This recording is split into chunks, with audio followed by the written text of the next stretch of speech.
জাতীয় পার্টি আওয়ামী লীগকে প্রস্তুত হয়ে ওঠার যত ধরনের সহযোগিতা দরকার ছিল সকলে সহযোগিতা করেছে।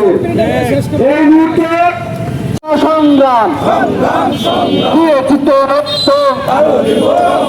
রক্ত বন্যায় আমার ভাইয়ের রক্ত আমার বোনের রক্ত পিতা যেতে দেব না চলো রে চলো। ধন্যবাদ।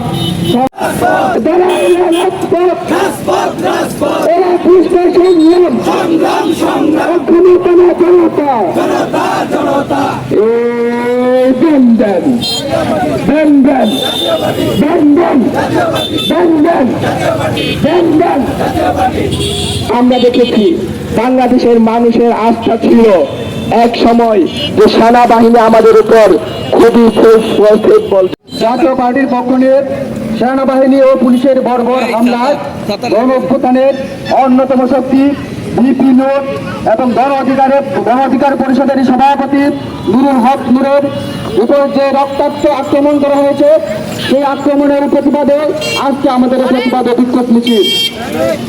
আজকে এই বিক্ষোভ মিছিল থেকে আমরা বলতে চাই, বাংলাদেশে জুলাই গণ অভ্যুত্থান পরবর্তী সময়ে কোন ফ্যাসিবাদের দূষর এবং আওয়ামী লীগের দালালরা এই বাংলাদেশের মাটিতে কোনো রাজনীতি করার অধিকার রাখে না।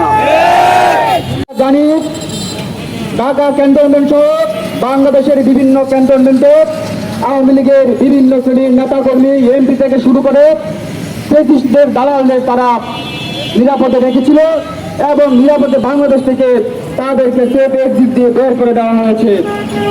সেই সেনাবাহিনীর নেতৃত্বে গতকালকে গণ অধিকার পরিষদের সভাপতি নুরুল হক নূরের উপর যে বড় পরিচিত হামলা হয়েছে সেই হামলার প্রতিবাদে আজকের এই বিক্ষোভ সমাবেশ। এই মুহূর্তে আপনাদের সামনে